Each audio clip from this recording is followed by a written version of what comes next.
o Intercept Brasil tem boas investigações, e ele achou uma coisa bem interessante a respeito do governo Fernando Henrique Cardoso, olha só. Pra gente acompanhar aqui, é uma reportagem bem interessante do Paulo Motorim, vamos lá. Governo FHC espionou o MST e até correntes do PT revelam relatórios inéditos. Vamos entender aqui direitinho. Documentos mostram que a inteligência do Planalto, sob o comando de Fernando Henrique Cardoso, monitorou falas, viagens e até os filhos de João Pedro Stedley. Olha lá o FHC. É por isso que tem Jair Bolsonaro sendo eleito presidente, gente. É pra perseguir movimento social, tá, gente? Eles sabiam que o MST ia dar certo. O governo federal, sob o comando do ex-presidente Fernando Henrique Cardoso, do PSDB, espionou o Movimento de Trabalhadores Rurais Sem Terra, o MST, correntes internas do PT e líderes de oposição entre os anos de 95 e 99. Primeiro presidente a se reeleger pelo voto direto, FHC governou o país entre 95 e 2002. Os relatórios confidenciais de inteligência revelam uma vigilância obsessiva contra o movimento e sua principal liderança, João Pedro Stedley, e dão dimensão, pela primeira vez, do nível de detalhamento do monitoramento do governo tucano contra os seus adversários políticos. Vamos voltar aqui para essa matéria curiosíssima sobre o Fernando Henrique Cardoso. Os relatórios foram produzidos e dão de dimensão pela primeira vez do nível de detalhamento do monitoramento do governo tucano contra seus adversários políticos. Os relatórios foram produzidos pela Subsecretaria de Assuntos Estratégicos, a SAI, órgão que substituiu o Serviço Nacional de Inteligência, o temido SNI, da ditadura militar, e depois daria lugar à Agência Brasileira de Inteligência, a ABIN.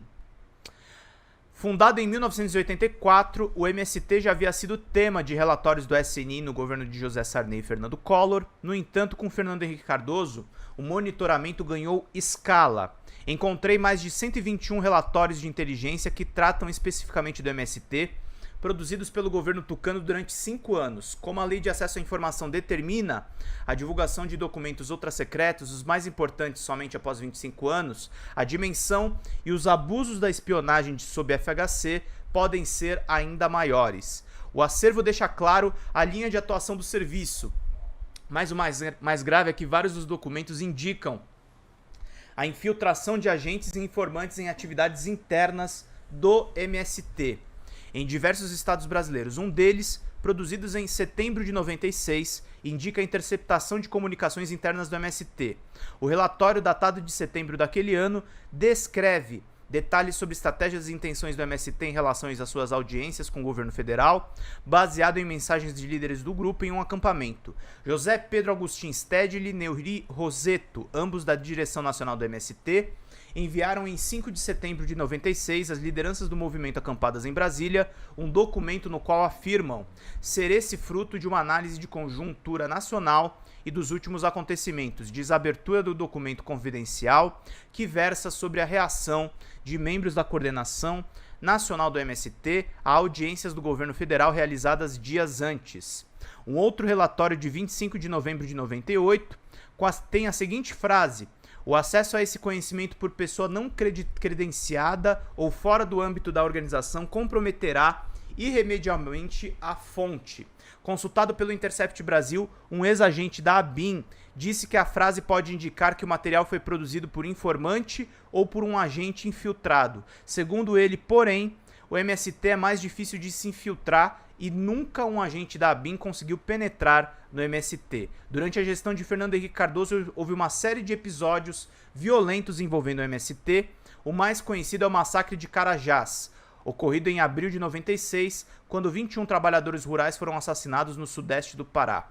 Eles marchavam até Belém em protesto pela desapropriação de uma fazenda, quando foram interceptados por policiais militares. 19 morreram no local e 2 no hospital. Outro fato marcante no período, e esse mais intimamente relacionado ao presidente e ao MST, foi a ocupação da fazenda Córrego da Ponte em Buritis, Minas Gerais. Integrantes do movimento ocuparam a fazenda pertencente a Fernando Henrique Cardoso em 2002, pressionando pela reforma agrária. Antes, em 95 e 97, o MST já havia ocupado propriedades vizinhas às fazendas do presidente no Distrito Federal. Eu acho que são as propriedades que ele tinha com testa de ferro chamado Jovelino Mineiro. Então é bem complicado que a gente acompanhou aí. Aliás, leiam a série de reportagens do Alceu Castilho, do De Olho nos Ruralistas, sobre o Fernando Henrique Fazendeiro. Ele tem um livro muito bom sobre isso. E eu, como repórter, também cheguei a apurar algumas coisas sobre isso. Fernando Henrique Cardoso espionou de forma obsessiva o líder do MST. Além do grupo em si, o líder sem terra João Pedro Stedley, da coordenação nacional do MST, foi uma obsessão da gestão de Fernando Henrique Cardoso. 2 dos relatórios que citam o economista com ar de preocupação, apontam com ar de preocupação uma possível candidatura presidencial de Stedley pelo PT em 98.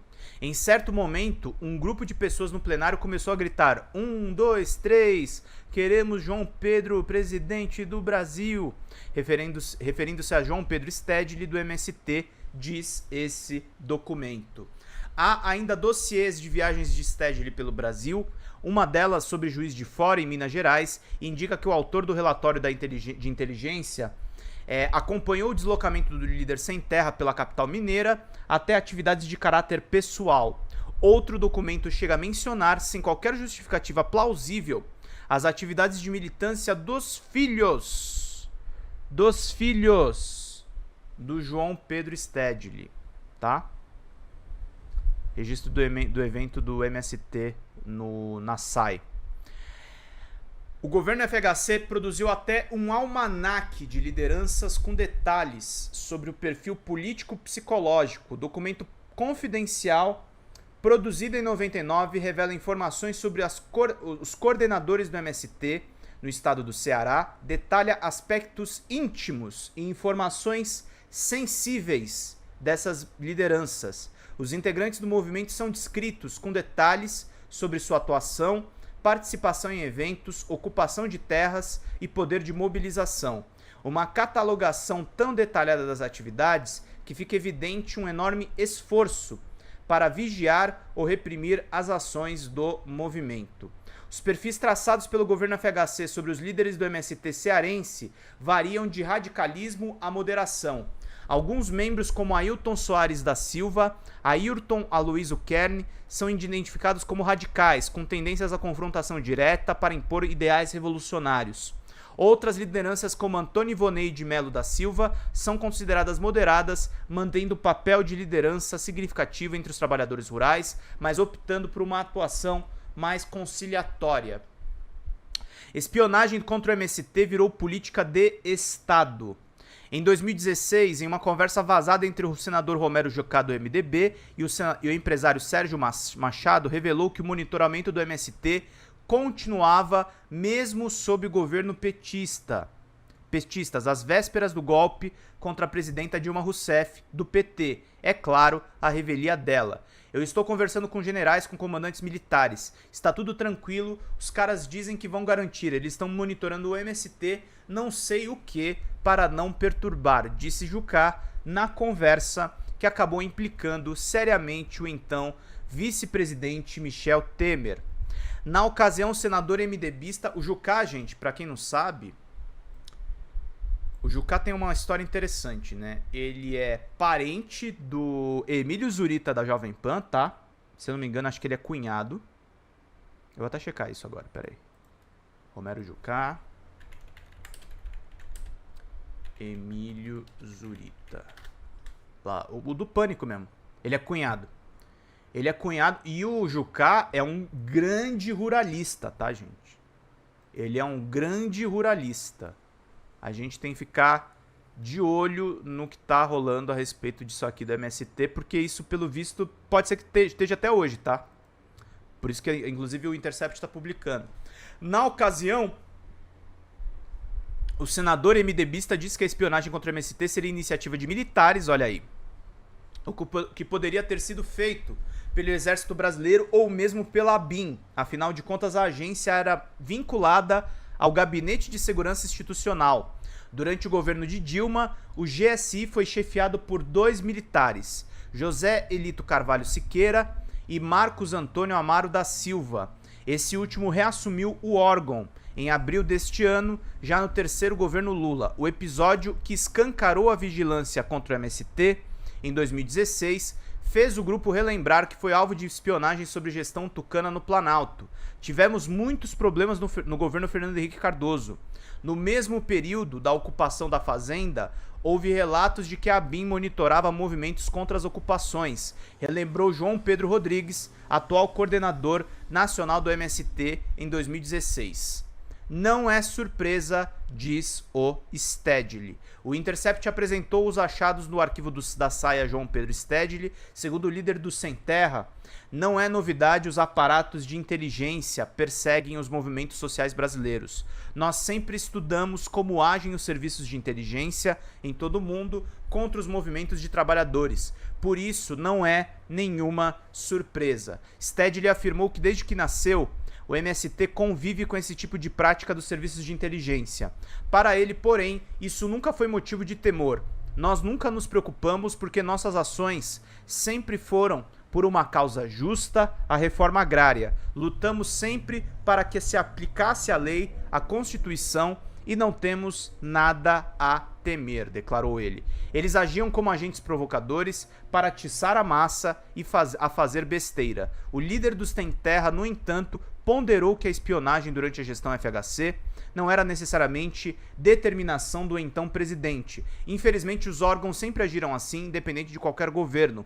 O próprio FHC deve ter sido monitorado por eles, quando era progressista antes de ser presidente, brincou o próprio Stedley. Stedley disse ainda que o MST registrou, ao longo da sua história, muitos casos de infiltração nas suas atividades, uma delas, inclusive, durante a ocupação da fazenda de FHC, quando ele ainda era presidente. Eles agiam como agentes provocadores para atiçar a massa a fazer besteira. Na própria ocupação da fazenda, depois descobrimos que a ocupação da casa foi estimulada por um agente infiltrado. Sobre o temor da ditadura quanto a uma possível candidatura presidencial contra a FHC em 98, Stedley disse: "Isso foi apenas brincadeira de alguns amigos que gostavam de mim, admiravam a luta do MST pela reforma agrária e aqui e acolá chegavam a comentar na imprensa. Nunca tive pretensão de disputar cargos eleitos de nenhum tipo." FHC também espionou o PT. Essa matéria tá muito boa, tá, gente? Vamos entender, o governo FHC. Uma outra descoberta do levantamento do Intercept, que a SAI chegou a produzir relatórios de inteligência sobre os grupos Articulação de Esquerda e Brasil Socialista, duas correntes internas do Partido dos Trabalhadores, o principal partido de oposição à FHC, durante os seus 2 mandatos. As informações detalham a estrutura, os líderes e as atividades e os objetivos dessas correntes dentro do partido. Relatório sobre o Brasil Socialista indica que a corrente utilizava o Instituto de Estudos para desenvolver a sua linha política. São destacados os principais líderes e suas atividades em diferentes estados, incluindo palestras, cursos de formação e contatos políticos. Há também menções sobre a sua atuação junto ao MST e ao movimento por uma tendência marxista. Olha o documento aqui, ó. Confidencial, coisas do Sem Terra. Já a Articulação de Esquerda, a AE, que segue em funcionamento até hoje, o documento descreve a estrutura organizacional e as instâncias internas do grupo. O relatório ainda detalha as estratégias e publicações, além da atuação no movimento sindical, nos movimentos populares, na juventude e nas relações internacionais. A peça ainda debate os objetivos políticos e programáticos da AE que buscava alcançar dentro do partido. Ambos os relatórios demonstram um conhecimento aprofundado sobre as atividades políticas internas do PT, com foco nas suas diferentes tendências ideológicas e estratégicas. A profundidade das informações e o monitoramento detalhado sugerem um esforço do governo em entender e acompanhar de perto as dinâmicas internas do principal partido de oposição à época. Tá certo, gente? Tá certo? Essa daqui é a matéria do Intercept Brasil.